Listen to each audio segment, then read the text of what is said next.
ये जो खाद का कॉम्बिनेशन फ्रेंड्स आप देख रहे हैं, अगर आप ये खाद विंटर में आपके तुलसी के पौधे में डालते हैं तो पूरी ठंडी आपका तुलसी का पौधा खराब नहीं होगा। पौधे पे कोई भी पाला, ओस ये सब का असर नहीं होगा।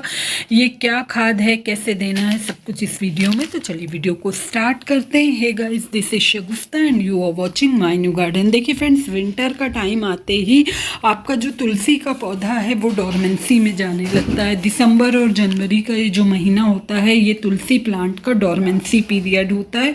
लेकिन डोरमेंसी में भी आपको आपके पौधे की कुछ स्पेशल केयर करनी होती है, वरना फिर आपका तुलसी खराब हो जाता है। टिप नंबर 1, अगर आप नर्सरी जा रहे हैं तो अब आप तुलसी का पौधा खरीदना अवॉइड करिए, क्योंकि ये टाइम बिल्कुल भी परफेक्ट नहीं है। इस टाइम में नर्सरी में जो भी आपको पौधे दिखेंगे उनमें ज़्यादातर में एफिड्स या फिर फंगस अटैक होगा, जो कि आप अगर लेकर आते हैं तो आपका पौधा ख़राब हो जाएगा। दूसरा, अगर आप किसी वजह से ले भी आते हैं तो उसको रिपोर्ट मत करिए।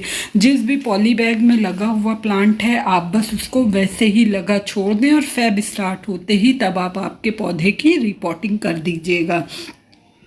दूसरा एक काम आपको ये करना है कि तुलसी की इस टाइम में जो दिसंबर का महीना, इसकी सनलाइट रिक्वायरमेंट क्या है। देखिए, तुलसी का पौधा ऐसा है कि इसको जो ज़्यादा नुकसान होता है वो कोहरे से होता है। जो फॉग, जो रात में ओस पड़ती है, उससे इसमें ज़्यादा नुकसान होता है। आपके पौधे की ज़्यादातर पत्तियाँ पीली होके गिरने लगती हैं। तो तुलसी की धूप की रिक्वायरमेंट ज़्यादा नहीं है। मेन होता है कि आप 2 से 3 घंटे की भी अगर सनलाइट देते हैं और पौधे को फॉग से बचा के रखते हैं तो आपका पौधा खराब नहीं होगा। तुलसी के पौधे के लिए शेड ज़रूरी है। ओपन में रखा है आपने तो किसी शेड के नीचे रखें, और अगर ऐसा कुछ नहीं है तो कोई दुपट्टा वगैरह रात में आप डाल दें, जिससे कि पौधा आपका डायरेक्ट ओस के कांटेक्ट में ना आए।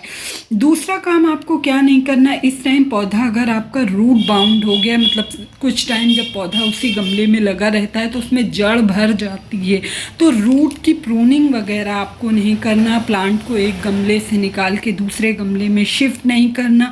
प्लांट का जो रूट बॉल है उसको बिल्कुल भी आपको डिस्टर्ब नहीं करना है, वरना क्योंकि ये इसका ग्रोइंग सीजन नहीं है, प्लांट आपका शॉक में चला जाएगा और फिर दोबारा सरवाइव करना मुश्किल हो जाएगा। इस टाइम में आपको तुलसी की अगर कटाई छटाई की बात करूं तो कटाई छटाई बिल्कुल नहीं करना है। आपको कोई भी ब्रांच नहीं कट करना है। मैं यहाँ क्या कर रही हूँ, पौधे में बहुत सारी ये जो मंजरियाँ बनी हुई हैं ना, इनको रिमूव कर रही हूँ, क्योंकि देखिए ये इसका ग्रोइंग सीजन नहीं है और आपने अगर इसमें कटाई छटाई कर दी है तो जो इसकी ब्रांचेज हैं वो डाई बैक होने लगेंगी, ऊपर से काली होना स्टार्ट हो जाएंगी और फिर पौधा सरवाइव करना मुश्किल है। लेकिन ये जो मंजरियाँ निकली हैं ना, जो इनके बीज हैं, इनको आप कट कर दीजिए तो बहुत स्लो आपका पौधा जो है अपनी ग्रोथ करता रहेगा। और आपके मेन जो काम करना है वो ये कि तुलसी के पौधे पे पत्तों को झड़ने से बचाना है। आपको किसी भी टाइम आपके पौधे में ऐसा नहीं होना चाहिए कि किसी भी वजह से उसका पूरा पत्ता झड़ जाए, क्योंकि अगर आपके पौधे के पत्ते झड़ गए तो फिर आप समझ लीजिए आपका पौधा बच पाना बहुत मुश्किल हो जाता है। तो पत्तों को आपको मेंटेन करके रखना है। यहाँ पे देखिए, ये जितनी सारी इसके ऊपर मंजरियाँ बन रही थी ना, इन सब को सिर्फ आपको मंजरियों को काटना है, पौधे की ब्रांच को कतई कट नहीं करना है। अब बात आती है फ्रेंड्स कि पत्ते पीले पड़ते क्यों हैं। पत्ते 2 या 3 वजह से पीले पड़ने लगते हैं। एक तो देखिए, जब क्लाइमेट चेंज होता है, मतलब मौसम गर्मी से एक बारगी ठंड में बढ़ता है या ठंड से गर्मी में, तब भी आपका पौधा अपने पत्तों को पीला करता है, झाड़ता है। दूसरा होता है फ्रेंड्स कि ओवर वाटरिंग। अगर आप आपके पौधे में ओवर वाटरिंग कर रहे हैं तो भी पत्ते पीले पड़ेंगे, अंडर वाटरिंग कर रहे हैं तो भी। तो चलिए इसके साथ ही बात कर लेते हैं। ये जो भी पत्तियों को तोड़ा है, ये इनकी बीजों को, तो इनके गमले का जो पॉट का सरफेस है उसको एकदम क्लीन रखना है।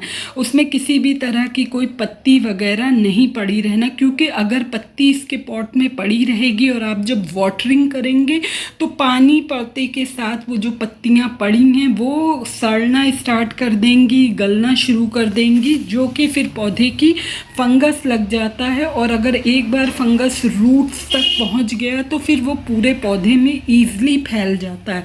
तो आपको इनके पॉट का जो सरफेस है उसको क्लीन रखना है। वाटरिंग आपको इस टाइम में बहुत ध्यान से करना है, ना तो पौधे को किसी टाइम आपको एकदम मिट्टी ड्राई कर देना है और ना ही बार बार देना है। आपको ध्यान रखना है कि अगर आपने बहुत ज़्यादा ओवर वाटरिंग कर दी तो आपके पत्तों में कीड़े लग सकते हैं। और हाँ, वाटरिंग जब भी कर रहे हैं तो डायरेक्ट उनकी मिट्टी में पानी दीजिए। अब आपको पत्तों को स्प्रे वगैरह बहुत ज़्यादा नहीं करना है, क्योंकि अगर आप बार बार स्प्रे वगैरह करेंगे पौधों की पत्तियों पे एक नमी बनी रहेगी, और जो ज़्यादातर फंगस लगता है वो जब नमी बनी रहती है हद से ज़्यादा तभी पौधों में फंगस लगता है। आपको जैसा मैंने बताया कि जब आप हद से ज़्यादा ओवर वाटरिंग भी कर देंगे तो पौधा एक बारगी से अपने सारे पत्तों को पीला करना स्टार्ट कर देता है, और अगर एक बार सब पत्ते झड़ गए तो डेफिनेटली आपका पौधा जो है वो सूख जाएगा।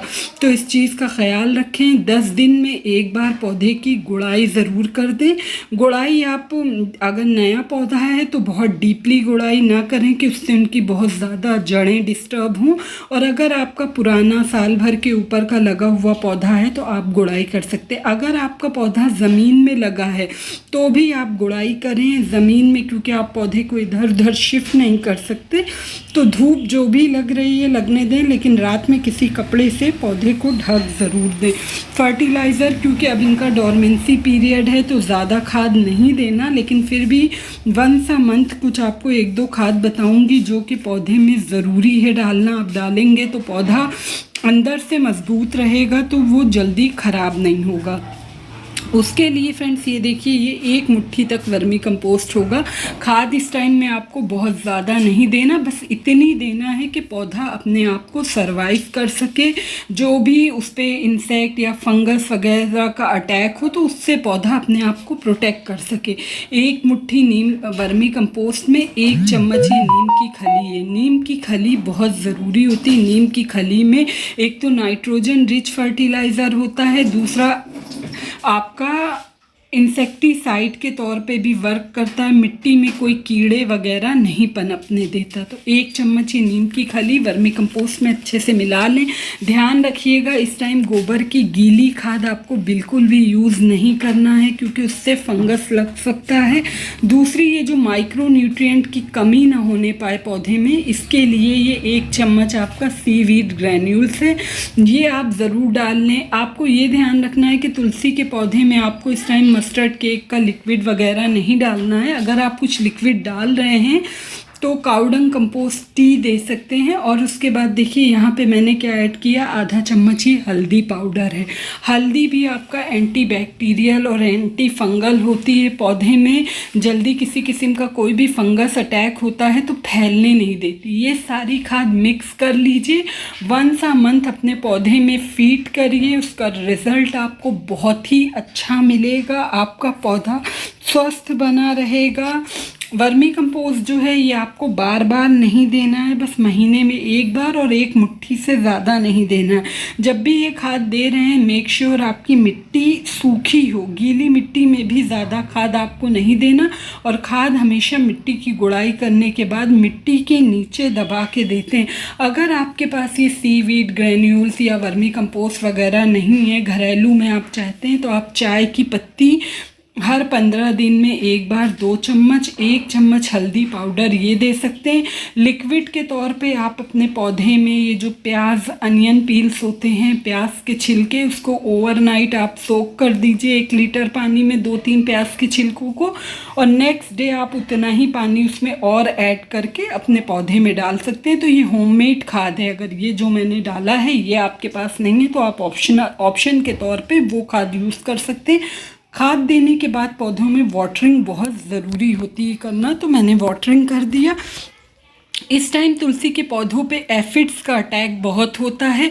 हालांकि मेरे पौधे पे अभी वो कीड़े नहीं लगे, लेकिन फिर भी प्रिकॉशन के तौर पे नीम ऑयल स्प्रे आप ज़रूर करें। ये देखिए, ये है नीम ऑयल का ये स्प्रे है बॉटल में, आधा चम्मच नीम ऑयल में आधा चम्मच कोई भी माइल्ड हैंड वॉश मिक्स करके और फिर आप इसको पौधे की पत्तियों पे स्प्रे कर दीजिए। तो उससे आपके पौधे में एफिड्स वगैरह, एफिड्स क्या होते हैं, बारीक बारीक कलर के ग्रीन और फिर ब्राउन कलर के बहुत छोटे छोटे से कीड़े होते हैं जो कि एक बार पौधे में लग जाते हैं तो सारे पौधे की बर्बादी कर देते हैं। तो नीम ऑयल स्प्रे करें। और अगर नीम ऑयल भी आपके पास अवेलेबल नहीं है तो आपको एक मैं बताती हूँ, होममेड बताती हूँ। ये जो आपका बेकिंग सोडा होता है उसको 1/4 टीस्पून के करीब आप 1 लीटर पानी में लेके और पौधे पे आप स्प्रे कर दें।